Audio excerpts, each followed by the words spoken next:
अगर तुम्हारे पास हर दिन 3 लॉटरी निकालने का मौका हो और सबसे छोटा इनाम भी करोड़ों का हो, तो तुम क्या करोगे? मैं पूरी खुशी के साथ फिल्म की टिकट लेकर अपनी 4 साल की गर्लफ्रेंड लियू रुयान के पास गया था। मुझे लगा था वो खुश होगी, पर मुझे क्या पता था कि बदले में मुझे सिर्फ एक बेदर्दी भरा धोखा मिलने वाला है। मुझे लगा शायद उसकी तबीयत खराब है, पर उसने अगले ही पल जो कहा, उसने मेरे दिल को छलनी कर दिया। चेन फान, अगर तुम चाहते हो कि मैं साफ साफ कह दूं, तो ठीक है, सुन लो।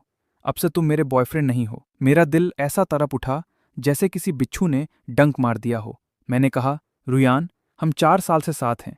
क्या मैंने तुम्हें प्यार करने में कोई कमी छोड़ी? लियू रुयान के चेहरे पर एक घटिया सी मुस्कान आ गई। वो इस सच्चाई को मानने को तैयार ही नहीं थी। उसकी आंखों में एकदम कड़कती हुई ठंडक थी। होश में आओ। मेरे आगे पीछे लड़कों की लाइन आगे वाले गेट से पीछे वाले गेट तक लगी रहती है। तुम्हें सच में लगता है कि मैं तुमसे प्यार करूंगी? तुम्हारे पास है क्या? तुम्हारा वो 2 कौड़ी का बैंक बैलेंस? ना तुम्हारे पास पैसा है, ना कोई पावर।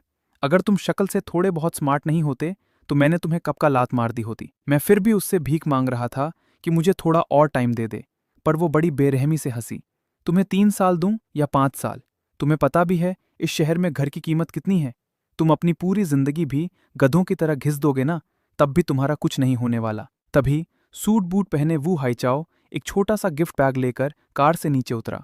लियू रुयान तुरंत चहक उठी। हाइचाओ, मुझे ये बहुत पसंद आया। उस वू हाइचाओ के हाथ में सबसे लेटेस्ट फ्रूट बारा फोन था। इसके बाद उस वू हाइचाओ ने मुझे ऊपर से नीचे तक घमंड से देखा और मजे लेते हुए बोला, तो ये तुम्हारा एक्स बॉयफ्रेंड चेन फान है? लियू रुयान ने मेरी तरफ मुड़कर देखा तक नहीं। हाँ बेबी, हम खाना खाने चलते हैं, इस गरीब को छोड़ो। वू हाइचाओ ने बड़ी ही कमीनी हंसी हंसते हुए मुझ पर तंज कसा।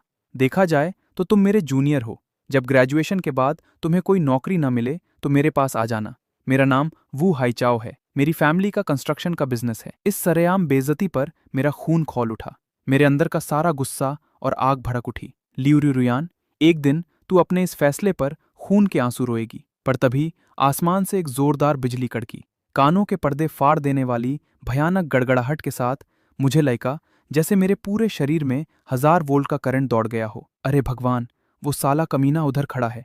तुमने गलत आदमी पर बिजली गिरा दी। अगले ही पल मैं पूरी तरह बेहोश हो गया। आधी बेहोशी में मुझे अपने दिमाग में एक अजीब सी आवाज सुनाई दी, god level lottery system binding successful. मैंने झटके से अपनी आंखें खोली और देखा कि मैं अस्पताल के एक कमरे में लेटा हूं, मतलब मैं मरा नहीं। तभी सिस्टम की आवाज फिर से गूंजी, होस्ट को हर दिन 3 लॉटरी निकालने का मौका मिलेगा। सिस्टम की आवाजों ने मेरे दिमाग में एकदम तहलका मचा दिया। बधाई हो होस्ट, आपको चू फैंग ग्रुप के 100% शेयर्स मिले हैं। बधाई हो होस्ट, आपको 30 करोड़ हुआक्सिया कॉइन्स मिले हैं। बधाई हो होस्ट, आपको प्राइमरी जीन पोषण मिला है। मेरे अंदर बस एक ही फीलिंग थी, पागलपन वाली खुशी। मेरे मुंह से चीख निकल गई, अरे साला, क्या बात है? मुझे पता था कि चू फैंग ग्रुप 200 करोड़ की वैल्यूएशन वाला रियल स्टेट का बाप है। यह सिस्टम मुझे सीधा एक अरबपति बना चुका था। इतना ही नहीं, वो प्राइमरी जीन पोषण मेरी पावर और लुक्स दोनों को बढ़ाने वाला था। ये तो एकदम भौकाल चीज थी, और ऊपर से 30 करोड़ का कैश। मुझे तो लगा मैं कोई सपना देख रहा हूं। तभी मेरे फोन पर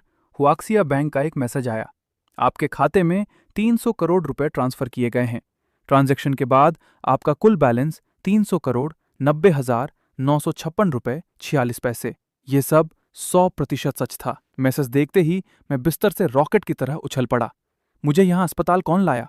नर्स ने बताया कि सूया नाम के एक स्टूडेंट ने एम्बुलेंस को फोन किया था, क्योंकि किसी पर बिजली गिरी थी। उसी ने मेरे 1000 रुपए के मेडिकल बिल भी भरे थे, और जब उसे पता चला कि मेरी जान को कोई खतरा नहीं है, तो वो चुपचाप चली गई। सूया, ये नाम सुनकर मुझे ऐसा लगा जैसे किस्मत खुद मुझ पर मेहरबान हो गई हो। मैंने मन ही मन कसम खाई कि मैं वापस जाकर उस लड़की के पैसे जरूर चुकाऊंगा। नर्स के जाते ही मैंने बिना कोई टाइम वेस्ट किए वो प्राइमरी जीन पोषण निकाला और एक ही सांस में पी गया।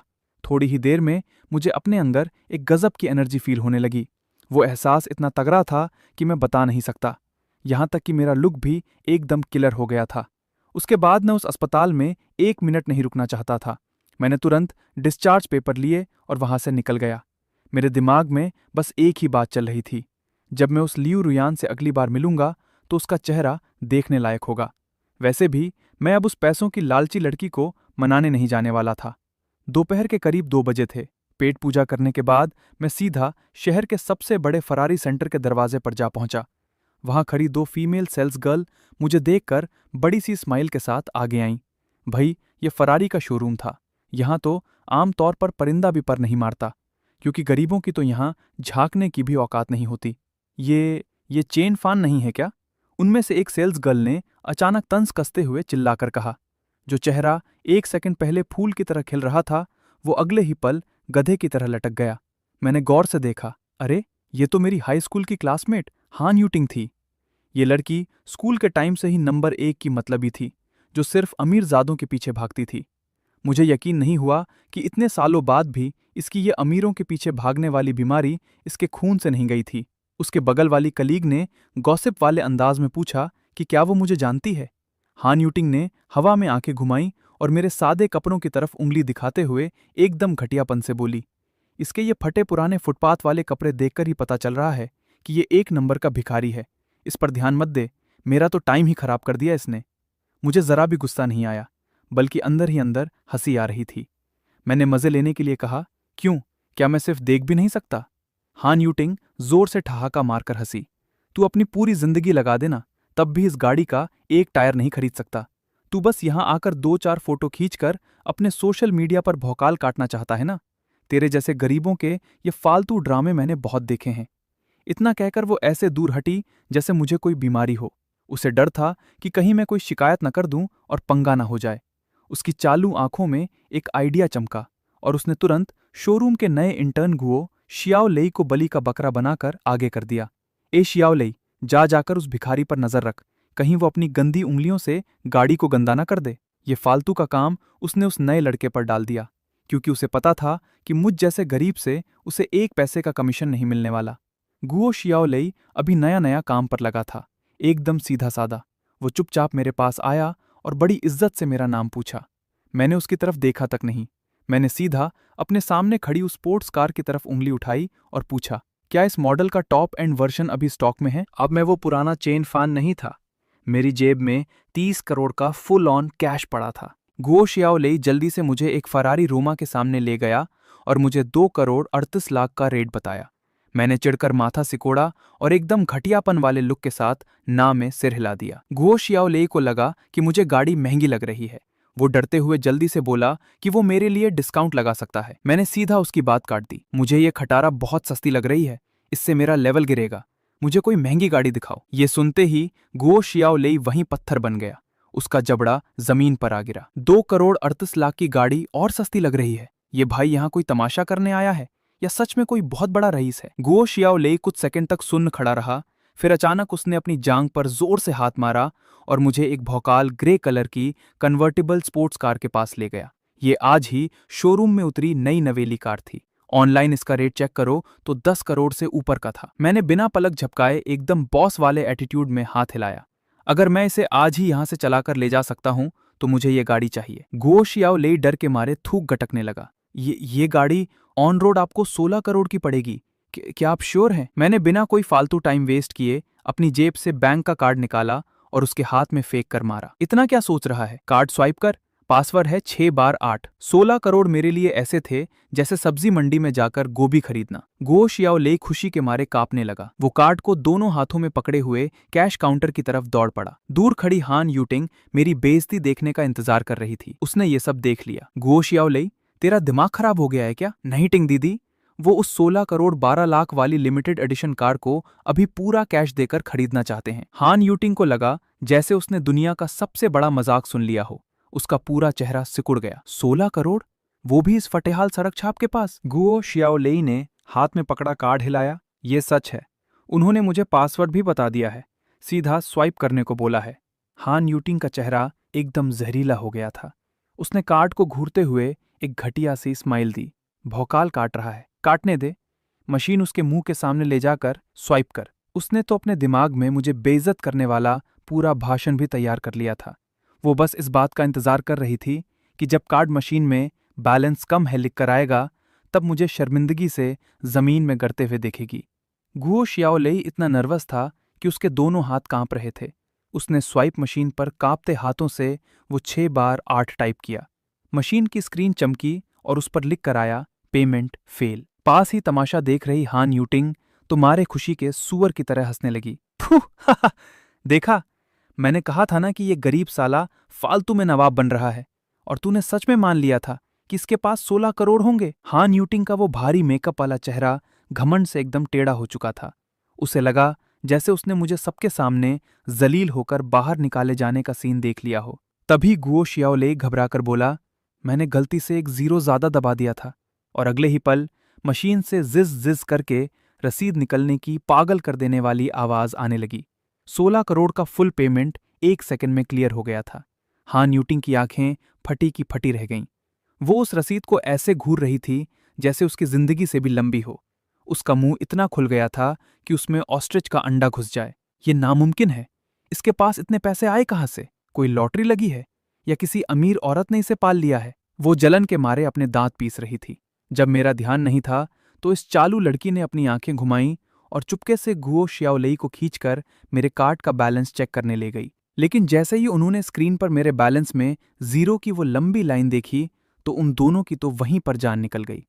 मुझ जैसे सुपर रिच आदमी से चिपकने के लिए हान यूटिंग ने अपनी बची खुची शर्म भी बेच खाई। उसने तुरंत गुओ शियाओलेई के हाथ से कार का कॉन्ट्रैक्ट छीन लिया, अपने चेहरे पर चापलूसी वाली 2 कौड़ी की स्माइल चिपकाई और अपनी आवाज को मीठा बनाकर मेरे पास चिपकने आ गई। अरे मेरे पुराने क्लासमेट, मैं तो अभी बस तुम्हारे साथ थोड़ा मजाक कर रही थी। आओ यहां साइन कर दो और हम अभी तुम्हारी गाड़ी निकाल देते हैं। मैं असली लेदर वाले सोफे पर आराम से बैठा था। मैंने उसकी तरफ अपनी पलक तक नहीं उठाई और एकदम ठंडी आवाज में बोला, वो पहले वाला सेल्समैन कहाँ है? उसे बुलाकर लाओ। हान यूटिंग के चेहरे की वो झूठी स्माइल वहीं जम गई। वो अभी भी मुझसे चिपकने की कोशिश कर रही थी। वो थोड़ा बिजी है। अगर मैं खुद आपका काम कर दूं तो ज्यादा अच्छा रहेगा ना? अगर उसकी वजह से ये 16 करोड़ का सौदा कैंसिल हो जाता तो मैनेजर उसकी चमड़ी उधेड़ देता। इसलिए वो बेचारी बनकर अपना सा मुंह लेकर वापस गुओ शियाओलेई को ही बुलाने गई। साइन करने के बाद मैंने मैनेजर की दी हुई महंगी सिगरेट तक नहीं पकड़ी। मैंने सीधा एक्सेलरेटर पर पैर रखा और उस खूंखार जानवर को शोरूम से बाहर निकाल लिया। तभी वो हान यूटिंग किसी चिपको छिपकली की तरह फिर से मेरे पीछे भागती हुई आई और बेशर्मी से मेरी गाड़ी के शीशे पर लटक गई। अरे पुराने क्लासमेट, क्या मैं दोपहर में तुम्हें लंच पर ले चलूं अपनी गलती की माफी मांगने के लिए? उसकी वो सस्ती और गिरी हुई हरकत देखकर, जो किसी भी तरह मेरी गाड़ी में घुसना चाहती थी, मेरे चेहरे पर एक स्माइल आ गई। ठीक है, आ जाओ बैठो। हान यूटिंग इतनी खुश हो गई कि मारे खुशी के उसकी नाक से बुलबुले फूटने लगे। उसने तुरंत पैसेंजर साइड का दरवाजा खोला और अंदर घुसने लगी और एकदम चालू लाइन मारने लगी। मुझे तो पता ही था यार। उसकी बात पूरी होने से पहले ही मैंने बात काटी। सॉरी, मैं तो बस तुम्हारे साथ मजाक कर रहा था। तुमने सच में खुद को कोई बहुत बड़ी तोप समझ लिया क्या? इतना कहकर मुझे उस घटिया औरत की तरफ दोबारा देखने में भी घिन आ रही थी। मैंने सीधा पूरा एक्सेलरेटर दबाया और एग्जॉस्ट से निकली भयंकर गर्म हवा सीधा उसके मुंह पर जा लगी। हायूटिंग वहीं सड़क पर खड़ी रह गई और उसका चेहरा गुस्से से लाल होकर एकदम सूअर जैसा हो गया। सड़क पर 16 करोड़ की फरारी 812 चलाने का क्या भौकाल होता है? ये तो सीधा दूसरे लेवल का जलवा था। जब वो गाड़ी सड़क पर गरजी तो पूरी सड़क की नजरें मेरी तरफ ही टिक गईं। सड़क किनारे खड़ी लड़कियों की आंखें तो ऐसे चमक रही थीं जैसे मुझे अभी अपना शुगर डैडी बना लेंगी। पास से गुजरती एक प्राइवेट कार में बैठी बीवी अपने पति से बोली, जी ये गाड़ी कितनी मस्त है ना, हम अगली बार यही वाली लेंगे। उसका पति डर के मारे कांपने लगा और स्टीयरिंग व्हील पीटते हुए बोला, खाक लेंगे, वो करोड़ों की लिमिटेड एडिशन कार है। अपनी आंखें फाड़ कर देख लें, अगर उसे खरोच भी लग गई ना तो मैं पहले तुझे बेचूंगा उसका हर्जाना भरने के लिए।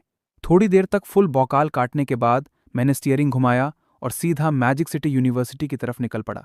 आज सुबह कैंपस की सबसे खूबसूरत लड़की सुया ने न सिर्फ मेरी मदद की थी बल्कि अपनी जेब से 1,000 रुपए का मेडिकल बिल भी भरा था।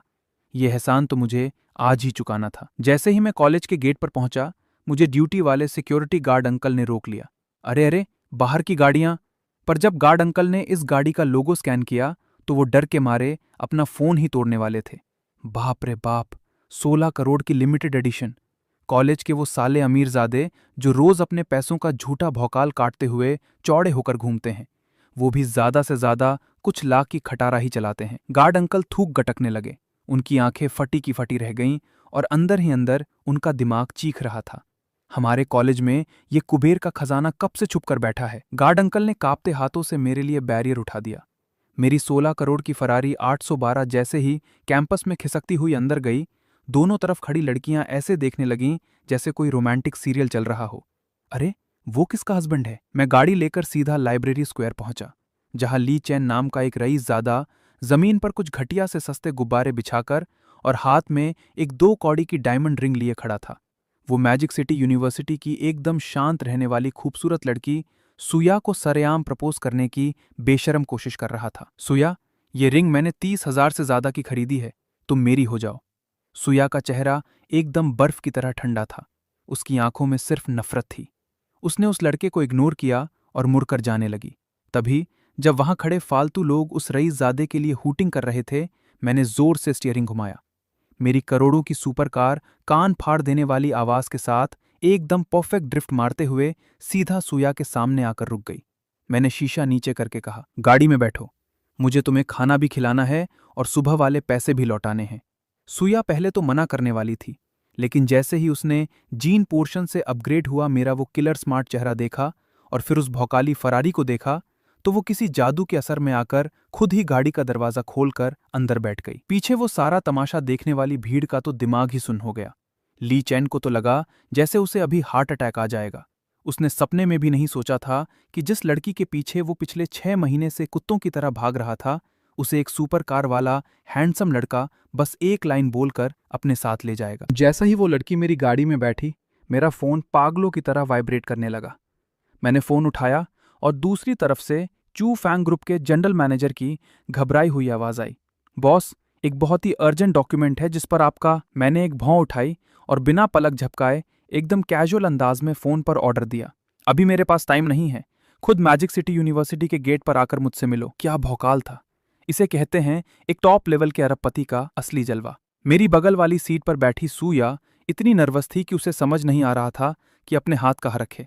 उसने झिझकते हुए बस इतना ही पूछा, तुम्हारी ये गाड़ी काफी महंगी है ना? मैंने एक हाथ से स्टीयरिंग घुमाते हुए बड़े ही रिलैक्स होकर जवाब दिया, ठीक ठाक ही है, बस ऐसे ही खरीद ली, कुछ 10 करोड़ के ऊपर की है। 10 करोड़ की गाड़ी और बस ऐसे ही खरीद ली? ये सुनकर सूया की तो वहीं सांसें अटक गईं। उसे लगा जैसे उसकी पूरी दुनिया ही उलट पुलट हो गई हो। ये बंदा तो पक्का किसी खानदानी रईस घर का लड़का था, जिसके घर में पैसों का पेड़ लगा होगा। तभी थोड़ी दूरी पर एक खटारा नीले रंग की ऑडी आकर रुकी। दरवाजा खुला और उसमें से 2 ऐसे लोग उतरे जिनकी घटिया हरकतें मैं आंख बंद करके भी पहचान सकता था। ये और कोई नहीं, मेरी एक्स गर्लफ्रेंड लियू रुयान और वो साला रईसजादा वू हाईचाओ था, जिसने मेरी बंदी चुराई थी। जैसे ही उन दोनों कुत्तों की नजर मुझ पर पड़ी, उन्हें लगा जैसे 440 वोल्ट का झटका लग गया हो। वू हाईचाओ की आंखें लाल हो गईं। जिस बर्फ जैसी ठंडी कॉलेज की सबसे खूबसूरत लड़की सूया के पीछे वो पागलों की तरह घिसट रहा था, वो आज बड़े आराम से मेरी गाड़ी में मेरे बगल में बैठी थी। जलन के मारे उसकी शक्ल ही बिगड़ गई।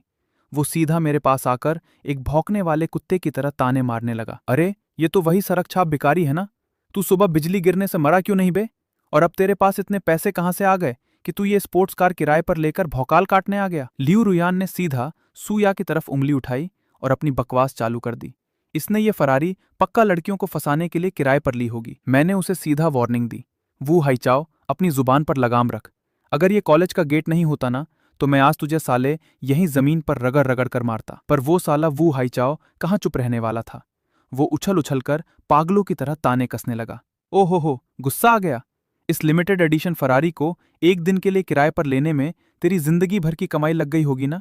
अपनी ये भिखारियों वाली शक्ल देख। तुझे सच में लगता है कि एक कार रेंट पर लेने से तू कोई बड़ा रईस बन जाएगा और कॉलेज की सबसे सुंदर लड़की को पटा लेगा? ये तो वही बात हो गई कि कोई मेंढक आसमान के तारे तोड़ने चला है। सूया डर गई कि कहीं सच में हाथापाई ना हो जाए। उसने धीरे से मेरी स्लीव खींची और फुसफुसाते हुए बोली, जाने दो, आजकल सड़कों पर ऐसे फालतू भौंकने वाले पागल कुत्ते बहुत घूमते हैं। ठीक उसी टाइम मेरा फोन बज उठा। दूसरी तरफ चू फैंग ग्रुप का जनरल मैनेजर झाओ यांग घबराहट से पसीने पसीने हो रहा था। जैसे ही उसे पता चला कि मैं एक ग्रे कलर की स्पोर्ट्स कार में हूं, वो अधेड़ उम्र का आदमी ऐसे भागता हुआ आया जैसे उसे अपने सगे बाप के दर्शन हो गए हों। मेरी गाड़ी के पास आते ही झाओ यांग लगभग जमीन तक झुक गया। उसके चेहरे पर चापलूसी वाली सबसे बड़ी स्माइल थी। अरे मिस्टर चेन, आपको इंतजार करवाने के लिए मुझे माफ कर दीजिए। मैंने तो सोचा भी नहीं था कि आप इतने कम उम्र और इतने शानदार होंगे। बगल में खड़ा वू हाईचाओ, जो आगे ताने मारने की तैयारी कर रहा था, ये नज़ारा देखकर उसकी तो आंखें ही बाहर आ गईं। उसके खानदान की वो खटारा कंस्ट्रक्शन कंपनी इसी चू फैंग ग्रुप के फेंके हुए टुकड़ों पर तो पलती थी। जाओ यांग ने उसकी तरफ मुड़कर देखा तक नहीं। वो वहीं भड़क गया और जोर से दहाड़ा, तेरी औकात क्या है बे? मिस्टर चेन के पास हमारे चू फैंग ग्रुप के पूरे 100% शेयर्स हैं। तेरी नज़र में वो कौन है? ये बात सुनते ही पूरे इलाके में सन्नाटा छा गया। सिर्फ वू हाइचाओ और लिऊ रुयान ही सुन्न नहीं थे, बल्कि मेरी बगल में बैठी सू या के भी होश उड़ गए थे। ये तो सीधा लेवल 1 के गेम में एक 10,000 करोड़ वाले बॉस की एंट्री थी। वू हाइचाओ का पूरा घमंड वहीं जमीन पर चूर चूर हो गया। वो पागलों की तरह चिल्लाने लगा, ये नामुमकिन है। ये तो एक ऐसा भिखारी है जिसकी खाने तक की औकात नहीं है। झाओ यांग ने उल्टा हाथ घुमाकर एक ऐसा झन्नाटेदार थप्पड़ उसके मुंह पर रसीद किया कि गूंज उठ गई। पूरे शहर में इस लिमिटेड एडिशन 812 जैसी दूसरी गाड़ी नहीं है। तू साला किराए पर लेकर दिखा मुझे। जाकर अपने बाप को बता देना कि आज से चू फैंग ग्रुप तुम्हारी कंपनी को पूरी तरह ब्लैकलिस्ट कर रहा है। सारे कॉन्ट्रैक्ट अभी के अभी कैंसल। धड़ाम। वू हाइचाओ के पैरों तले जमीन खिसक गई और वो घुटनों के बल जमीन पर गिर पड़ा। उसकी तो जैसे रूह ही कांप गई। अगर उसकी छोटी सी कंपनी की सप्लाई कट गई तो कल ही उन्हें दिवालिया होकर छत से कूदना पड़ेगा। उसके माथे से पसीना बह रहा था। उसने 90 डिग्री झुककर सीधा मुझसे माफी मांगी। उसकी आवाज किसी खराब रेडियो की तरह कांप रही थी। मिस्टर चेन, मुझसे गलती हो गई। मैं अंधा था साला।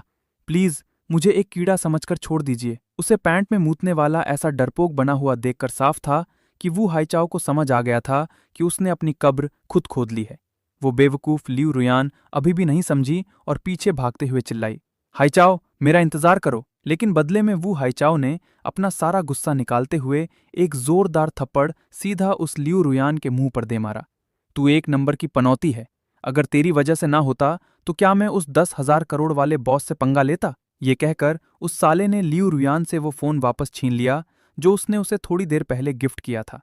फिर उसने एक्सेलरेटर दबाया और वहां से दुम दबाकर भाग गया।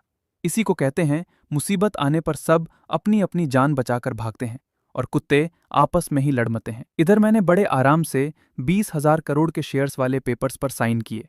मैं बस सूया को एक बढ़िया सा खाना खिलाने ले जाने ही वाला था कि तभी वो बेशरम और मतलबी औरत लिऊ रुयान फिर से दौड़कर मेरी गाड़ी के शीशे पर आकर लटक गई। वो मगरमच्छ के आंसू रो रही थी। उसकी नाक बह रही थी और एकदम बेचारी सी शक्ल बनाकर भीख मांगने लगी। चेन फान, मुझे माफ कर दो। मेरे दिल में हमेशा से तुम ही थे। सुबह मैंने जो तुम्हें ऑप्शन कहा था वो तो बस एक मजाक था यार। उसका वो घिनौना चेहरा देखकर मुझे उल्टी आने वाली थी। मैंने मोटी चमड़ी वाले लोग देखे थे, पर इसकी चमड़ी तो साला बुलेट प्रूफ थी। मैंने बिना कोई भाव दिए सीधा गाड़ी का शीशा ऊपर चढ़ाया। मुझे इस औरत से एक शब्द भी फालतू बात नहीं करनी थी। अपना ये घटिया नाटक कहीं और जाकर कर। तुझे देखने से मेरी आंखें गंदी हो रही हैं। भूम। मैंने पूरा एक्सेलरेटर दबाया और मेरी करोड़ों की सुपरकार की दहाड़ के साथ एग्जॉस्ट का धुआं सीधा उसके मुंह पर जा लगा।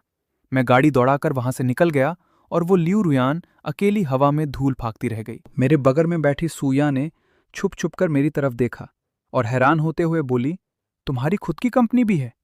मुझे लगा कोई छोटी मोटी कंपनी होगी, लेकिन वो तो 20,000 करोड़ वाला चू फैंग ग्रुप है।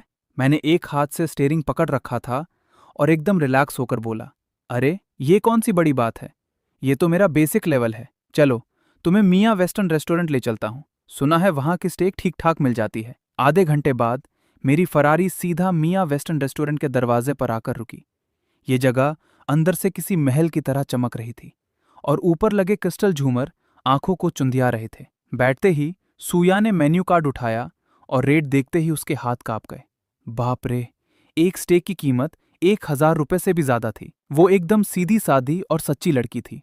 उसने हिचकिचाते हुए कहा, हम कहीं और चलकर माला तांग खा लें क्या? उसकी ये प्यारी सी मासूमियत देखकर मेरी हंसी छूट गई। आज के टाइम में सूया जैसी बिना घमंड वाली लड़कियां पांडा से भी ज्यादा दुर्लभ है। अगर इसकी जगह वो पैसों की भूखी लिऊ रुयान होती तो अब तक 100 सेल्फी खींचकर सोशल मीडिया पर भौकाल काट रही होती। मैंने उसकी बात पर बिल्कुल ध्यान नहीं दिया। सीधा वेटर को बुलाया और बॉस वाले एटीट्यूड में हाथ हिलाकर ऑर्डर दिया। 2 top level tomahawk steak, 2 black truffle pasta और एक रोमानी कॉन्टी वाइन की बोतल खोल दो। रुकिए रुकिए, बस इतना काफी है। हम इतना सब खा ही नहीं पाएंगे। सूया डर के मारे मुझे रोकने लगी। उसे लग रहा था कहीं मैं पूरा रेस्टोरेंट ही बुक ना कर लूं। खाना खाने के बाद उसे कॉलेज वापस ड्रॉप करने से पहले हम एक गुच्ची के शोरूम में घुसे। यहाँ एक नॉर्मल टी शर्ट की कीमत भी आम आदमी की आधे महीने की सैलरी के बराबर थी। मैं एक के बाद एक कई सारे कपड़े लेकर ट्राई करने अंदर चला गया। तभी दरवाजे से सूया के 3 क्लासमेट्स अंदर आए, 2 लड़कियां और एक लड़का। उन दोनों लड़कियों ने जैसे ही कपड़ों के प्राइस टैग देखे, डर के मारे उनकी जीभ बाहर आ गई। हे भगवान, ये कपड़े कितने महंगे हैं, सीधा लूट रहे हैं। उनके साथ जो लड़का था, उसका नाम शू झेंग्यू था। उसके बाप के पास थोड़ा बहुत पैसा था और वो मन ही मन सूया पर लाइन मारता था। उसे लगा कि अब अपना भौकाल काटने का मौका मिल गया है। वो तुरंत एक रईस बॉस की तरह ऐंठता हुआ सूया के पास गया। सूया, तुम्हें कौन सा कपड़ा पसंद आया? सूया ने उसे देखकर जवाब दिया, मैं तो बस अपने एक दोस्त के साथ आई थी। तभी मैं प्योर ब्लैक कलर का एक कस्टमाइज्ड हाई एंड सूट पहनकर चेंजिंग रूम से बाहर आया। मैं किसी टॉप लेवल के मेल मॉडल से कम नहीं लग रहा था। सूया, बताना जरा ये सूट कैसा लग रहा है? मैंने बस ऐसे ही कैजुअल होकर पूछा था, पर उन दोनों लड़कियों की तो आंखें फटी रह गईं। उनके मुंह से लार टपकने वाली थी। वाह यार, कितना हैंडसम है। सूया, ये तुम्हारा बॉयफ्रेंड तो नहीं है? ये सुनकर सूया का चेहरा शर्म से टमाटर जैसा लाल हो गया। उसने तुरंत हाथ हिलाते हुए सफाई दी, नहीं नहीं, हम बस नॉर्मल दोस्त हैं। वो साला शू झेंग्यू तो जलन के मारे अंदर ही अंदर जल भुनकर राख हो रहा था। उसने मुझे ऊपर से नीचे तक घूरा और मन ही मन खुश होकर सोचने लगा, इसकी शक्ल तो मैंने कभी नहीं देखी। ये पक्का कोई अमीरजादा नहीं है। फिर उसकी नज़र मेरे हाथ में पकड़े मेरे पुराने सस्ते फुटपाथ वाले कपड़ों पर पड़ी। अपनी क्रश के सामने मुझे नीचा दिखाने के लिए वो कमीना तुरंत ताने मारने लगा। वाह भाई, एक लड़की को शॉपिंग पर लेकर आए हो और सिर्फ अपने लिए कपड़े ट्राई कर रहे हो। इसके लिए तो तुमने एक कौड़ी का भी कुछ नहीं खरीदा। इतने भी क्या कंजूस हो बे? उस साले को लग रहा था कि मेरी ये फटेहाल शक्ल देखकर मैं गुच्ची का एक धागा भी नहीं खरीद सकता, और वो बस सबके सामने मेरा मजाक बनते हुए देखने का इंतजार कर रहा था। मैंने शू झेंग्यू की तरफ ऐसे तिरछी नजर से देखा जैसे वो कोई सड़क छाप जोकर हो। मुझे उस गधे के मुंह लगने का कोई शौक नहीं था। मैंने सीधा सूया की तरफ मुड़कर एक प्यारी सी स्माइल दी। उधर लेडी सेक्शन है, तुम जाकर अपनी पसंद के कुछ कपड़े देख लो, मैं बाद में सबका एक साथ बिल भर दूंगा। भाई, अब मैं इतना गरीब हो गया था कि मेरे पास सिर्फ पैसा ही पैसा बचा था। ये सुनते ही वो दोनों लड़कियां खुशी से पागल हो गईं और सीधा सूया को घसीट कर ले गईं। चल चल चल, कोई बिल भर रहा है तो जल्दी से कपड़े सेलेक्ट कर। शू झेंग्यू वहीं खड़ा खड़ा कमीनी हंसी हंस रहा था और मन ही मन भड़ास निकाल रहा था। भौकाल काट रहा है, काटने दे। 10-15 मिनट बाद मैंने अपने सारे कपड़ों के लिए कहा, ये सब पैक कर दो।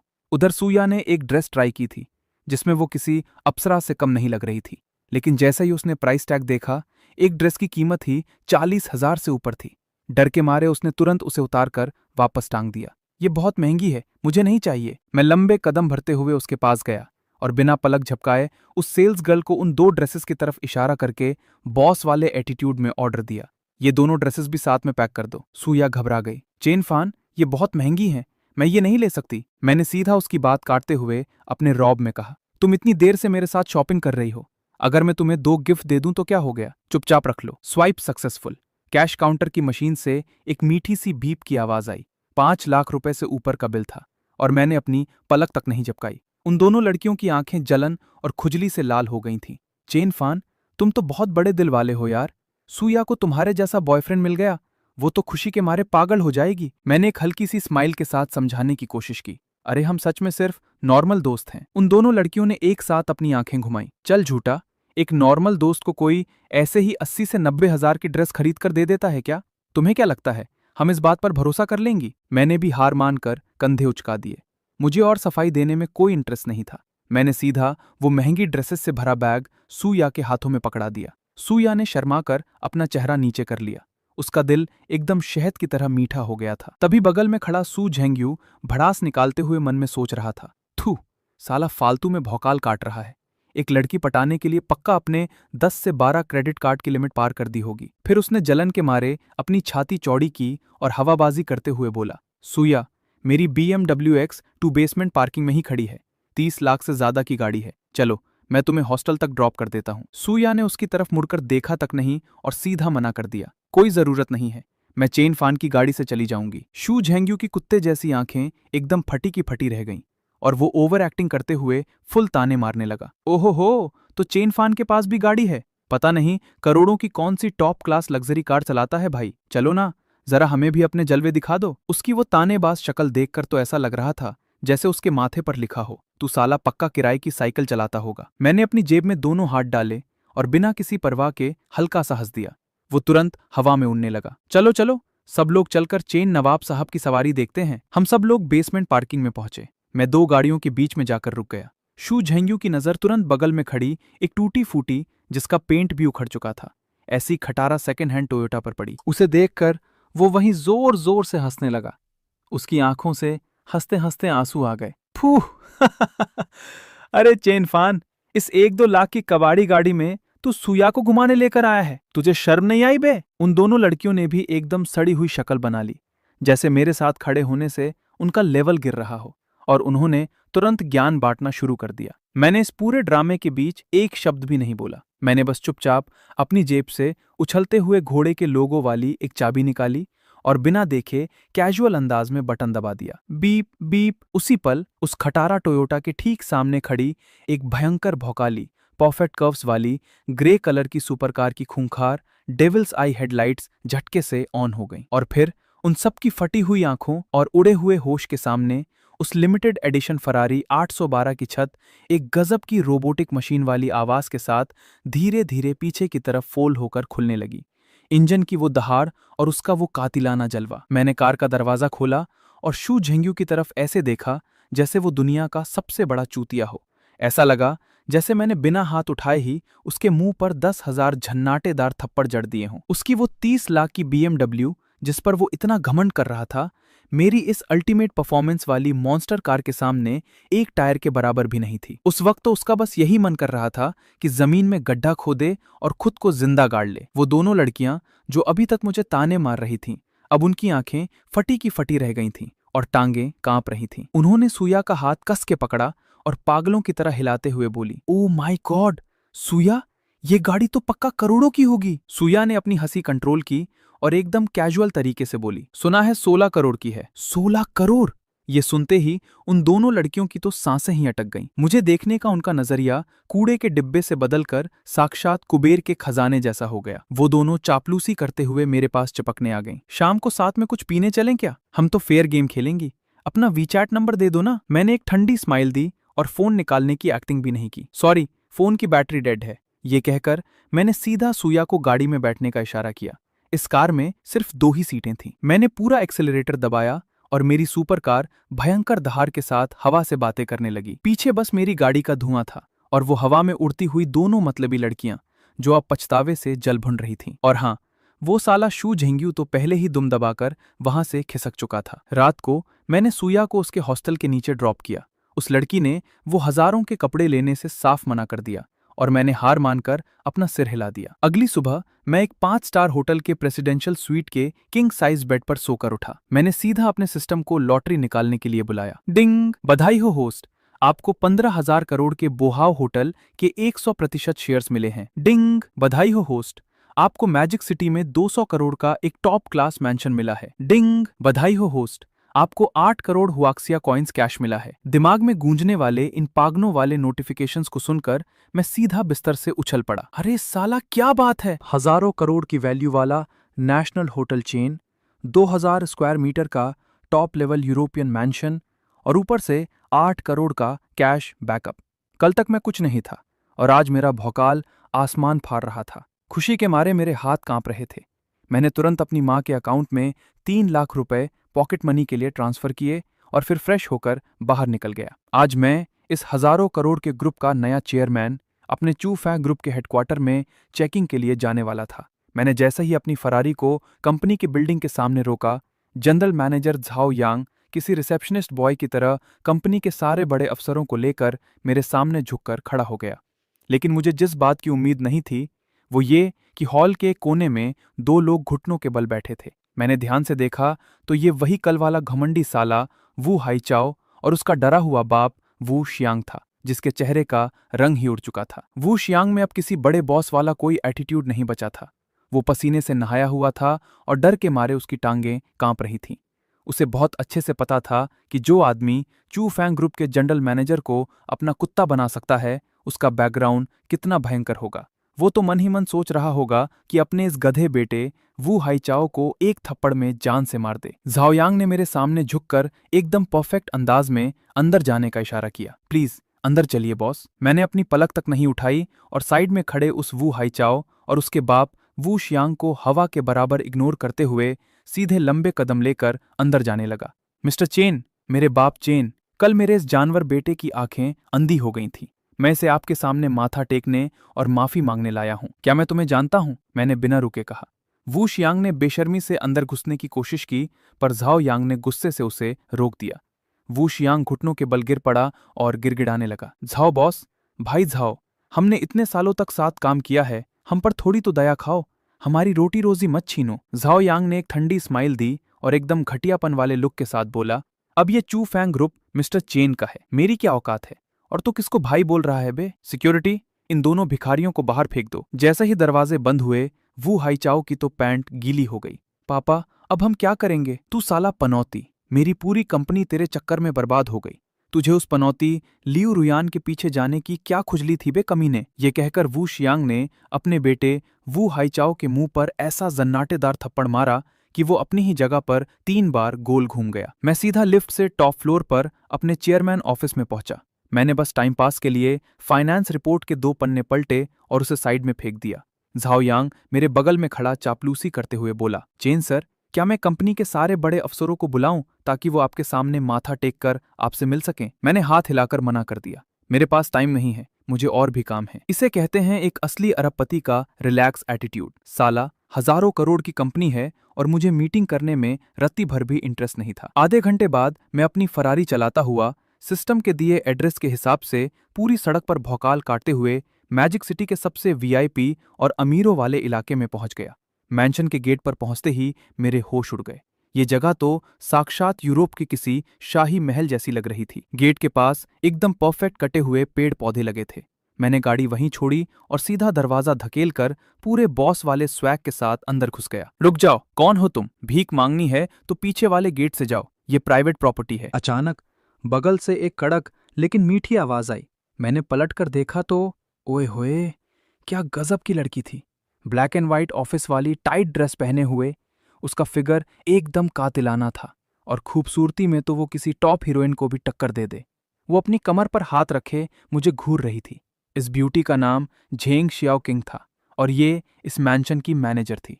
उसे खबर मिली थी कि आज मैंशन का वो मिस्ट्री बॉस आने वाला है, इसलिए वो बड़ी बेसब्री से इंतजार कर रही थी। लेकिन मुझे इतने कैजुअल और सादे कपड़ों में देखकर उसे लगा कि मैं कोई चोर उचक्का हूं। मुझे बिल्कुल गुस्सा नहीं आया। मैंने स्माइल करते हुए उसे एक लाल रंग की प्रॉपर्टी की किताब पकड़ा दी। मेरा नाम चेन फान है। जब उसे पता चला कि उसका नया बॉस उससे भी कम उम्र का ये हैंडसम लड़का है तो डर के मारे उसका चेहरा एकदम सफेद पड़ गया।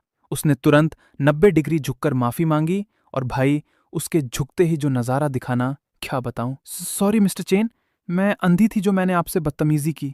मैं आपकी personal manager Zhen Xiao Qing हूं। मैंने हाथ हिलाते हुए कहा, कोई बात नहीं, अनजान से गलती हो जाती है। जाओ, जाकर गेट पर खड़ी उस फरारी को अंदर ले आओ और फिर मुझे ये जगह घुमाओ। झेन शियाओ किंग ने जैसे ही मेरे हाथ से चाबी ली, उसकी टांगें कांपने लगी। वो भागकर बाहर गई, लेकिन जब उसने वो करोड़ों की लिमिटेड एडिशन सुपर कार देखी तो रोनी सूरत बनाकर वापस आ गई। बॉस, अगर इस गाड़ी में खरोंच आ गई तो? मैंने एकदम बॉस वाले स्वैग में उसकी बात काटी। अरे खरोंच लगती है तो लगने दो, इसी एटीट्यूड को तो असली बॉस कहते हैं। पूरा मैंशन घूमने के बाद मैंने अपने लिए 2nd फ्लोर का मास्टर बेडरूम चुन लिया।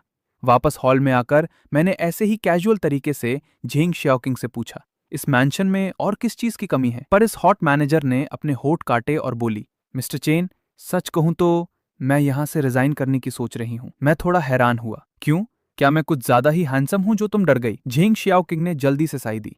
दरअसल मैं विदेश से पढ़ाई करके लौटी हूं और मैंने इकोनॉमिक्स और मैनेजमेंट में डिग्री ली है। यहाँ सिर्फ एक मैनेजर का काम करना मेरी काबिलियत की बेइज्जती है, इसलिए मैं कोई ऐसा काम ढूंढना चाहती हूँ जिसमें मेरे लिए कोई बड़ा चैलेंज हो। ये सुनकर मुझे अंदर ही अंदर बड़ी खुशी हुई। लो भाई, ये तो वही बात हो गई कि नींद आ रही थी और किसी ने तकिया ला दिया। मैं आराम से सोफे पर पीछे टिका और बोला, तुम्हें कहीं जाने की जरूरत नहीं है। जब मैं अपनी इन्वेस्टमेंट कंपनी खोलूंगा तो तुम उसे मैनेज करना। क्या ये तुम्हारे लिए काफी बड़ा चैलेंज है? झेंग शियाओकिंग तो एकदम सुन्न पड़ गई। वो मन ही मन सोच रही थी कि क्या ये बॉस पागल है? पहली ही मुलाकात में ये मुझे अपनी इन्वेस्टमेंट कंपनी सौंप रहा है। उसने हकलाते हुए कहा। लेकिन मुझे डर है कि मेरे पास ज्यादा एक्सपीरियंस नहीं है, कहीं मैं आपके पैसे ना डुबा दूं। मैंने हाथ हवा में घुमाया। पैसे डूबते हैं तो डूबने दो साला, मेरे पास पैसों की कोई कमी नहीं है, तुम बस ये समझ लेना कि वो तुम्हारी ट्रेनिंग की फीस थी। फिर मैंने अपना फोन निकाला और चीते की फुर्ती से कुछ बटन दबाए। अगले ही सेकेंड डिंग झेंग शियाओकिंग का फोन बजा। उसने जैसे ही नीचे देखा, उसके अकाउंट में 2 करोड़ रुपए ट्रांसफर होने का मैसेज आया था। वो मैसेज देखकर उसकी आंखें ही फटी की फटी रह गईं। मैंने कहा, ये पैसे रखो, ये इस मैंशन के खर्चे के लिए तुम्हारी पॉकेट मनी है। मैंने उसके उस फटे हुए होश वाले चेहरे की तरफ ध्यान भी नहीं दिया और वो अभी भी सदमे में बड़बड़ाई। ठीक है, तो मैं जाकर अपना काम देखती हूँ। तभी अचानक बाहर से झेंग शियाओकिंग की बहुत ही गुस्से में चिल्लाने की आवाज आई। ली फेपेंग, मैंने तुझे 800 बार बोला है, ये प्राइवेट प्रॉपर्टी है, यहां से दफा हो जा। ये लड़का ली फेपेंग था, जो हाई स्कूल के दिनों से ही झेंग शियाओकिंग के पीछे किसी चिपको छिपकली की तरह पड़ा था। इसके बाप के पास थोड़ा बहुत गंदा पैसा था और उसी के घमंड में ये रोज आकर उसे परेशान करता था। बाहर का ये सारा तमाशा सुनकर मैं भी घर से बाहर निकल आया। झेंग शियाओकिंग ने जल्दी से अपना गुस्सा कंट्रोल किया और एकदम शर्मिंदा होकर मुझसे माफी मांगी। फिर उसने पलटकर ली फेपेंग पर अपनी भड़ास निकाली। अगर तू अभी यहां से दफा नहीं हुआ तो मैं पुलिस को बुला लूंगी। लेकिन वो ली फेपेंग साला हिलने का नाम ही नहीं ले रहा था। उल्टे वो किसी पागल कुत्ते की तरह मुझे घूरने लगा। उसकी आंखों में एकदम जहर भरा था। शियाओकिंग, ये चिकना कौन है बे? कहीं ये तेरा पाला हुआ नया यार तो नहीं है? झेंग शियाओकिंग को इतना गुस्सा आया कि उसे लगभग हार्ट अटैक ही आने वाला था।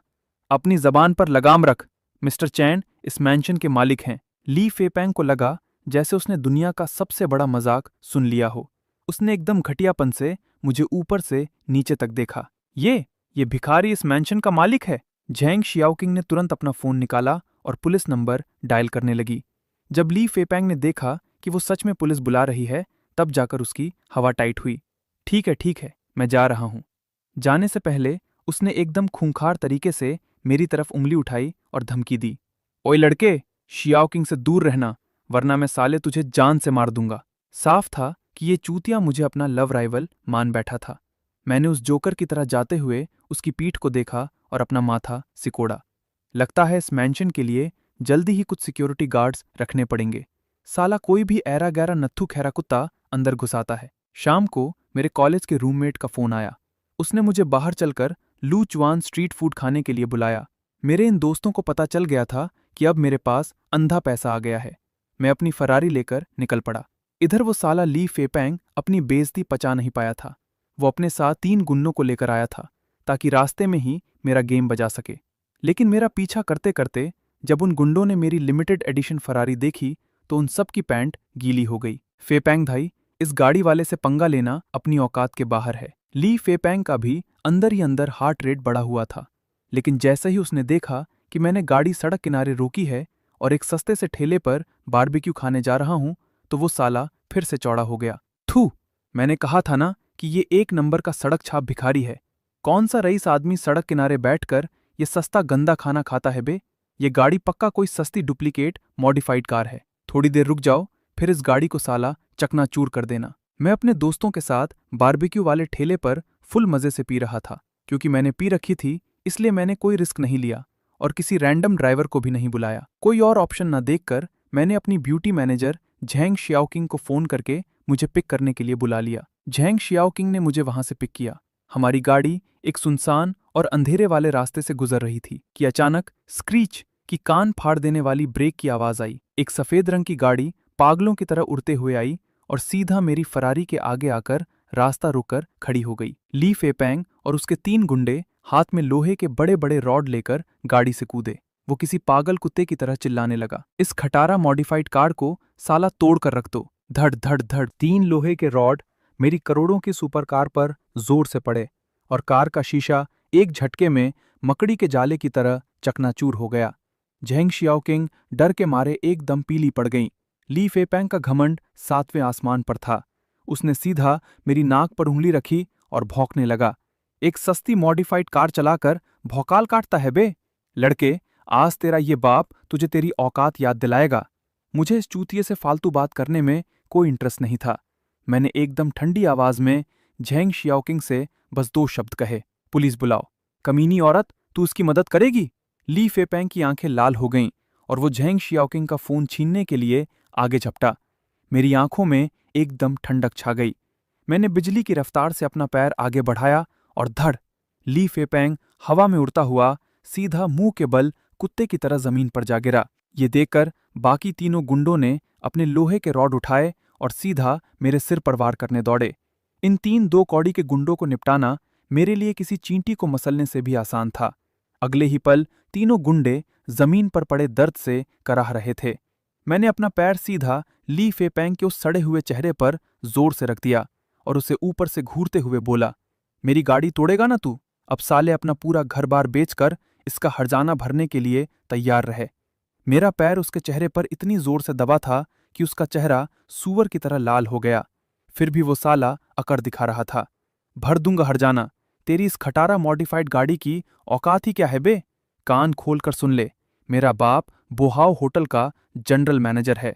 उसकी सालाना सैलरी लाखों में है। अगर तूने मुझे हाथ भी लगाया ना तो मेरा बाप तुझे जान से मार देगा। बोहाव होटल का जनरल मैनेजर? ये सुनकर तो मेरी हंसी ही छूट गई। अरे साला, इसे कहते हैं भगवान का खुद छप्पर फाड़ के देना। देखता हूं आज तेरा वो बाप अपने इस नाकारा बेटे को कैसे बचाता है। ली फेपेंग की पूरी तरह से फट चुकी थी। उसने रोते बिलखते हुए अपना फोन निकाला और अपने बाप को कॉल लगाया। पापा, मुझे बाहर किसी ने बहुत मारा है। मैंने झटके से उसके हाथ से फोन छीन लिया और एकदम बर्फ जैसी ठंडी आवाज में बोला, मेरा नाम चेन फान है। मैंने मारा है तेरे बेटे को। फोन के दूसरी तरफ एकदम सन्नाटा छा गया। पूरे 10 सेकंड बाद ली फेपेंग के बाप की ऐसी कांपती हुई आवाज आई जैसे उसकी पैंट गीली हो गई हो। क्या आप चेयरमैन चेन फान बोल रहे हैं, जिन्होंने आज ही बोहाव होटल को पूरी तरह से खरीद लिया है? मेरे चेहरे पर एक यमराज जैसी खूंखार स्माइल आ गई। हाँ, मैं ही हूं, और इस वक्त मैंने तेरे बेटे को अपने पैरों के नीचे कुचल रखा है। बोल, तुझे कोई दिक्कत है क्या? फोन के उस पार ली जिहुई की तो रूह कांप गई। वो साला धड़ाम से घुटनों के बल जमीन पर गिर पड़ा। नहीं बॉस, कोई दिक्कत नहीं है। आपने उसे बहुत बढ़िया मारा है। मैंने एक ठंडी हंसी हंसी। मेरी आवाज में एकदम जान से मार देने वाला गुस्सा था। तुझे कोई दिक्कत नहीं है, पर साले मुझे बहुत दिक्कत है। तेरे इस नाकारा कचरे बेटे ने अपने गुंडों के साथ मिलकर मेरी गाड़ी तोड़ी है। अभी के अभी यहां रेंगते हुए आ और अपने इस साले पनौती बेटे ली फेपेंग को एक थप्पड़ में जान से मार दे। चेयरमैन चेन, मेरे बाप चेन, ये पक्का कोई बहुत बड़ी गलतफहमी हुई है। आप प्लीज गुस्सा मत थूकिए। एक गाड़ी ही तो है ना, मैं आपको पूरी कीमत देकर एक नई नवेली गाड़ी दिला दूंगा। ये बकवास सुनकर तो मुझे गुस्से में हंसी आ गई। मैंने एकदम आराम आराम से चबाते हुए कहा, ठीक है ना, दे दे हर्जाना। कल ही शोरूम से निकली लिमिटेड एडिशन फरारी 812 थी, पूरे 16 करोड़ की। भेज पैसे। मेरी बात खत्म होते ही फोन के उस पार से सांसें अटकने की आवाज आई। 16 करोड़? अगर ली जिहुई को किलो के भाव भी बेच दिया जाए ना तो भी इतने पैसे नहीं आएंगे। वो साला जिसका सालाना पैकेज लाखों में था और जो रोज हवा में चौड़ा होकर चलता था, वो अपना सगा बाप आज मेरे सामने एक कुत्ते की तरह रेंग रहा था। मेरे पैरों के नीचे कुचले हुए उस ली फेपेंग के तो पूरी तरह से होश उड़ चुके थे। उसके दिमाग में बम सा फट गया और वो पछतावे से जल भुन गया। क्या ये लड़का सच में उस मिस्ट्री मैंशन का टॉप लेवल बॉस है? और मैंने साला बॉस की ही करोड़ों की सुपरकार तोड़ दी। फोन पर ली जिहुई अभी भी रोते बिलखते हुए अपने मरे हुए बाप को याद कर रहा था। वो गिड़गिड़ा रहा था कि वो अपना सब कुछ बेचकर भी गाड़ी की रिपेयरिंग का पैसा दे देगा। मैंने एकदम बर्फ जैसी ठंडी आवाज मुझसे झिड़क दिया, मेरे साथ ये साले फालतू के ड्रामे मत कर। रिपेयरिंग का पैसा मेरा वकील तुझसे आराम से निकाल लेगा। और रही बात तेरी, तो साले अपना रिजाइन लेटर ले और यहां से दफा हो जा।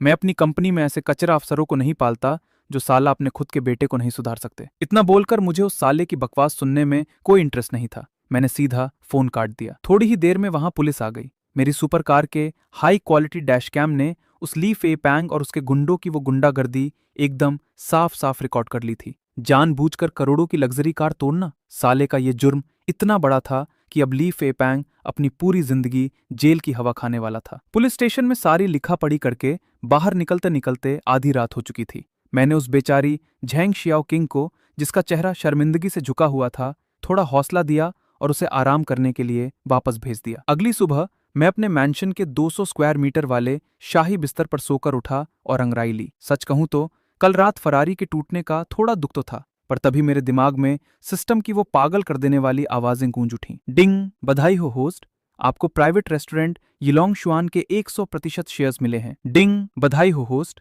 आपको स्पोर्ट्स बाइक्स कबाब डुकाती सुपर लेजरा V4 मिली है। डिंग, बधाई हो होस्ट, आपको दुनिया में सिर्फ 6 पीस बनने वाली टॉप क्लास सुपर कार कोनिग्सेग 1 मिली है। ये सुनते ही मैं खुशी के मारे बिस्तर से उछलकर सीधा छत से टकराने वाला था। अरे साला, वो डुकाती जो 2 पहिया गाड़ियों की दुनिया में फरारी मानी जाती है, और वो दुनिया की सिर्फ 6 पीस वाली हवा में उड़ने वाली गाड़ी सीधा 100 करोड़ की वो परफॉर्मेंस मॉन्स्टर सुपरकार मुझे मिल गई थी। मैंने अपना फोन उठाया और अपनी माँ को कॉल लगाया। कल रात जो मैंने कैजुअल तरीके से 3 लाख रुपए उनके अकाउंट में भेजे थे, उससे उन दोनों की तो लगभग हार्ट अटैक से जान ही निकलने वाली थी। मैंने उन्हें बेवकूफ बनाने के लिए ऐसे ही कोई बहाना मार दिया कि मैं अपने एक दोस्त के साथ एक बढ़िया बिजनेस कर रहा हूँ जिसमें मैंने बहुत पैसा छापा है, और मैंने उनसे वादा किया कि अगले हफ्ते पापा के बर्थडे पर मैं पक्का घर आऊंगा। तभी मेरी माँ फिर से मेरी गर्लफ्रेंड के बारे में गॉसिप करने लगी। मैंने एक कड़वी सी स्माइल के साथ कहा, अरे छोड़ो ना माँ, वो सब खत्म हो गया, हमारा ब्रेकअप हो गया है। फोन पर मेरी माँ ने एक लंबी आह भरी। उन्हें क्या पता था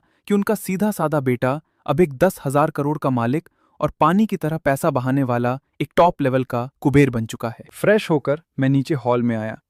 मेरे ब्यूटी मैनेजर झैंग शियाओकिंग ने एकदम VIP नाश्ता तैयार करके रखा था।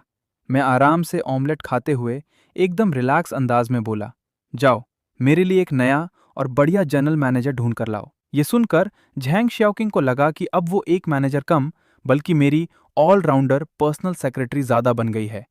उसने अपना थूक घटका और डरते डरते पूछा, चेन सर, आखिर आपके पास कितनी कंपनियां हैं? मेरे चेहरे पर एक स्माइल आ गई और मैंने जानबूझकर सस्पेंस बनाते हुए कहा, तुम्हें आगे चलकर पता चल जाएगा। अरे भाई, मैं एक सिस्टम वाला आदमी हूं, क्या पता कल आंख खुलते ही कौन सा 10,000 करोड़ का ग्रुप मेरे हाथ लग जाए। पेट पूजा करने के बाद जब झैंग शियाओकिंग अंदर साफ सफाई कर रही थी, मैं अकेला मैंशन के पेड़ों वाले रास्ते पर टहलने निकल गया। मुझसे और इंतजार नहीं हो रहा था। मैंने तुरंत सिस्टम स्पेस से उन 2 नई निकाली हुई मशीनी दरिंदों को बाहर निकाला। Swash! Full carbon fibre body, जिसका लुक फरारी से भी 10 गुना ज्यादा भौकाली था। वो थी दुनिया की सबसे खूंखार सुपरकार कोनिग्सेग 11, और उसके साथ वो लाल रंग की पागल कर देने वाली मशीन डुकाती। मैंने उन दोनों पैसे निगलने वाले जानवरों को गैराज में पार्क किया ही था कि मेरी माँ का कॉल आ गया। उनकी आवाज में अलग ही एक्साइटमेंट था। बेटा फान, तेरा अपनी गर्लफ्रेंड से ब्रेकअप हो गया है ना? तो सुन, मेरी एक पुरानी सहेली की बेटी भी मैजिक सिटी में है। लड़की एकदम टॉप क्लास है, तुम दोनों एक बार मिल लो। ये सुनते ही मेरा दिमाग खराब हो गया। मैंने एक कड़वी स्माइल के साथ उन्हें टालने की कोशिश की। माँ, मैं अभी अपने करियर पर फोकस कर रहा हूँ, मेरे पास इन सब चीज़ों के लिए टाइम नहीं है। पर मेरी माँ कहाँ सुनने वाली थी। उन्होंने सीधा अपनी शादी करो वाली मशीन गन चला दी। चुप कर, फालतू बकवास बंद कर। जब तक मेरे हाथ पैर चल रहे हैं और मैं तेरे बच्चों को संभाल सकती हूँ, तब तक जल्दी से ये काम निपटा ले। मैं अभी उसका वीचैट नंबर तुझे भेज रही हूँ। खटाक! और उन्होंने सीधा फोन काट दिया। मैंने अपनी टी-शर्ट उतारी और सीधा मैंशन के प्राइवेट स्विमिंग पूल में छलांग लगा दी और 2 चक्कर मारे। जीन पोशन पीने के बाद मेरा शरीर किसी ग्रीक भगवान की मूर्ति जैसा हो गया था। एकदम परफेक्ट वी लाइन और कपड़े धोने वाले बोर्ड जैसे कड़क 8 पैक एब्स। तभी वहां डॉक्यूमेंट्स लेकर आई झैंग शियाओकिंग मुझे देखकर एकदम सुन्न पड़ गई। उस ब्यूटी मैनेजर का चेहरा शर्म से पके हुए सेब की तरह लाल हो गया और उसके मुंह से शब्द भी नहीं निकल रहे थे। मिस्टर चेन, वो आपकी गाड़ी तोड़ने वाले का बाप ली जिहुई बाहर घुटनों के बल बैठा है। अगर आप नहीं मिलना चाहते तो मैं उसे भगा दूं। मैंने अपनी आंखें तक नहीं खोली और पानी में ही आराम करते हुए बोला, उस जैसे 2 कौड़ी के कीड़े को तो मैं सीधा अपने वकील से कहकर कोर्ट में घसीटकर बर्बाद कर देता। दरअसल बात यह थी कि उसने आउट ऑफ कोर्ट सेटलमेंट के लिए 30 लाख का हर्जाना ऑफर किया था। मेरे चेहरे पर एक ठंडी स्माइल आ गई। वो बुढ़ा लोमड़ी सच में डर गया था कि कहीं मैं अपने हजारों करोड़ के पावर का इस्तेमाल करके उसके पूरे खानदान को न मिटा दूं। मैंने सोचा, फरारी की रिपेयरिंग में कुछ लाख ही तो लगेंगे, ये 30 लाख रुपए साले के लिए एक सबक की तरह रहेंगे। ठीक है, पैसे रख लो और उसे यहां से दफा होने को बोलो, मैंने कैजुअल अंदाज में ऑर्डर दे दिया। झैंग शियाओकिन ने सिर हिलाया, पर वो कुछ और भी पूछना चाहती थी। उसने झिझकते हुए पूछा, चेन सर, वो गैराज में खड़ी दोनों गाड़ियां आपकी हैं क्या? वो अभी गैराज के पास से गुजरी थी और उसकी तो रूह ही कांप गई थी। सुबह तक वो गैराज एकदम खाली था और अचानक से वहां 100 करोड़ की कोनिग्सेग कहां से टपक पड़ी। ये तो बिना कुछ कहे सीधा मार डालने वाला भौकाल था। मैं उस सुपर कार की कान फाड़ देने वाली दहाड़ के साथ बाहर निकला। उसकी वो इंजन की आवाज सुनते ही पूरी सड़क पर आग लग गई।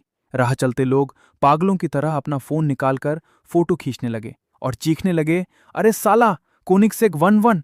पूरी दुनिया में सिर्फ 6 पीस हैं इस घोस्ट सुपर कार के।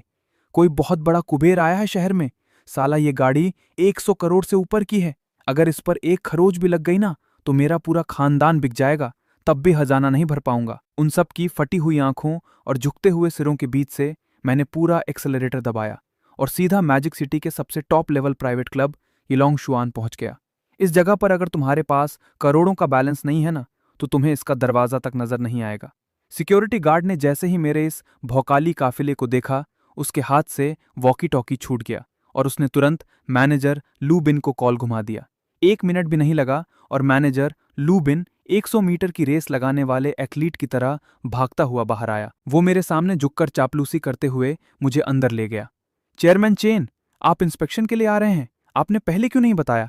मैं आपके लिए पूरी जगह खाली करवा देता। जब लू बिन मेन्यू कार्ड लेकर पागलों की तरह मुझे यहाँ की स्पेशल डिशेस बता रहा था, तभी मेरी चचेरी बहन चेन शुएयान का कॉल आ गया। वो अभी अभी कॉलेज से ग्रेजुएट हुई थी और अपने 3 क्लासमेट्स के साथ मैजिक सिटी में नौकरी ढूंढने आई थी। वो लोग अभी हाई स्पीड रेलवे स्टेशन पहुंचने वाले थे। ये सुनते ही मैं तुरंत अपनी जगह से खड़ा हो गया। मैनेजर लू, ये टॉप लेवल वाला वीआईपी कमरा मेरे लिए रिजर्व रखना। मैं हाई स्पीड रेलवे स्टेशन से अपने कुछ दोस्तों को पिक करने जा रहा हूं। हम दोपहर का खाना यहीं खाएंगे। मैंने बाहर खड़ी अपनी उस कोनिग्सेग की तरफ देखा जिसमें सिर्फ 2 ही लोगों के बैठने की जगह थी।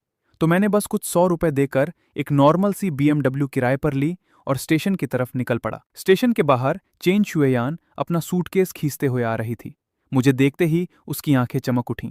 अरे बाप रे चेन फान, कुछ ही महीनों में तेरा तो लुक ही एकदम किलर हो गया है यार। मैंने बस हल्का सा स्माइल कर दिया। उसमें अपने पीछे खड़े 2 लड़कों और एक लड़की की तरफ इशारा करते हुए इंट्रोडक्शन दिया। ये तीनों मेरे कॉलेज के क्लासमेट्स हैं, डिंग लेई और चेन मीलिंग।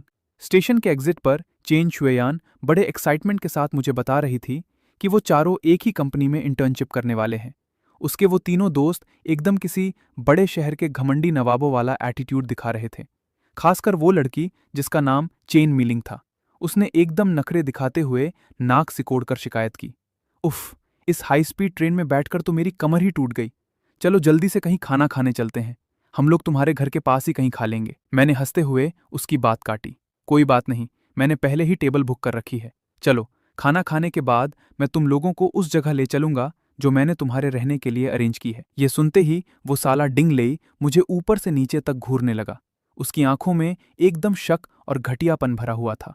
शुएयान ने तो कहा था कि तेरे पास कोई नौकरी वोकरी नहीं है, कहीं तू हमें सड़क किनारे किसी सस्ते ढाबे या चाउमीन के ठेले पर ले जाकर टरकाने की तो नहीं सोच रहा? मैं पहले ही बता दूं, वो गंदे नाले के तेल में बना हुआ खाना मैं नहीं खाता। चेन मीलिंग ने भी अपनी आंखें घुमाई और एकदम घटियापन से मुंह बनाते हुए बोली, हाँ यार, मेरा पेट बहुत नाजुक है, मैं उन गंदे ठेले वालों का खाना बिल्कुल नहीं खा सकती। मेरी चचेरी बहन चेन शुयान को यह सुनकर बहुत बुरा लगा, लेकिन उसे पता था कि इन दोनों क्लासमेट्स के घर में पैसा है और इन्हें अपना भौकाल दिखाने का शौक है। इसलिए उसने बात को संभालते हुए कहा, अब जब चेन फान ने पहले ही टेबल बुक कर ली है तो चलो आज वहीं एडजस्ट कर लेते हैं। डिंग लेई और चेन मीलिंग ने नाक बहुत सिकोड़ी और एकदम बेमन से मेरे पीछे पीछे चलने लगे। मैं सीधा उन्हें अपनी उस किराए वाली BMW के पास ले गया।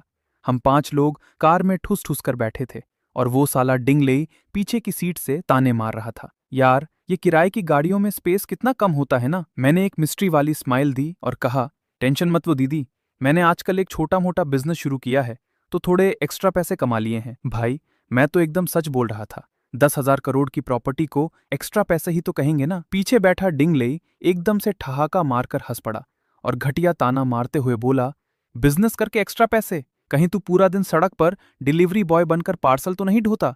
2-4 एक्स्ट्रा ऑर्डर मारकर दिहाड़ी कमा ली होगी। चेन शुयान से अब और बर्दाश्त नहीं हुआ। वो भड़कते हुए बोली, डिंग लेई, अगर तू थोड़ी देर अपना मुंह बंद रखेगा तो मर नहीं जाएगा। जब डिंग लेई ने देखा कि चेन शुयान सच में भड़क गई है तो उसने बात घुमाने के लिए 2 बार खांसा, अरे मैंने इंटरनेट पर देखा था, पास में ही एक सस्ता होटल डिस्काउंट पर मिल रहा है, वो कम से कम किसी के बुक किए हुए बेसमेंट या चॉल से तो बेहतर ही होगा ना। लेकिन चेन शुयान ने उस पर ध्यान नहीं दिया, उसे मुझ पर पूरा भरोसा था। 20 मिनट बाद मैंने जोर से ब्रेक मारा और अपनी उस खटारा BMW को एक एकदम महल जैसी भयंकर लग्जरी और पुरानी स्टाइल वाली बिल्डिंग के सामने रोक दिया। मैंने कैजुअल अंदाज में कहा, हम पहुंच गए, नीचे उतरो। चेन शुयान ने सामने लगे उस सोने जड़े हुए बड़े से बोर्ड को देखा और उसके तो होश ही उड़ गए। यिलोंग शुआन, चेन फान, तू पागल तो नहीं हो गया? यहाँ एक टाइम खाना खाने का बिल कितना आएगा तुझे पता भी है? डिंगलेई जैसे ही गाड़ी से उतरा और उसने ऊपर यिलोंग शुआन लिखा देखा, उसकी आंखें फटी की फटी रह गईं।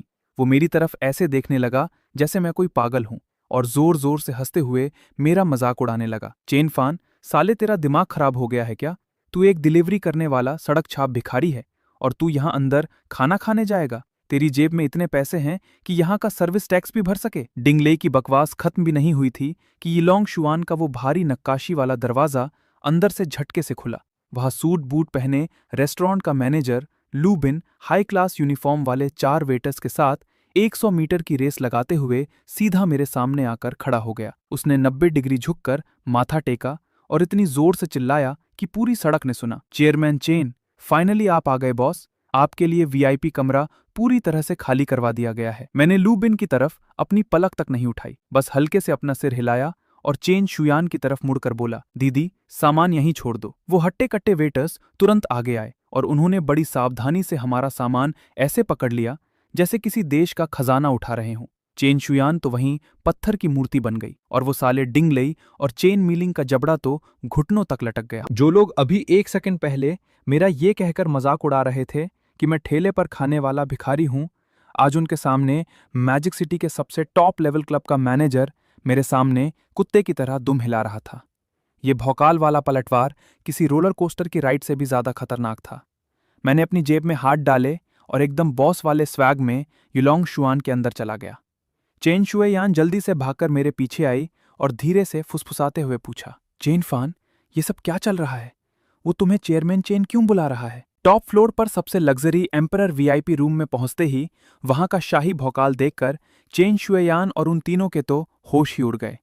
टेबल पर पहले से ही दुनिया के सबसे टॉप क्लास महकते हुए और गर्मा गर्म पकवानों की लाइन लगी हुई थी।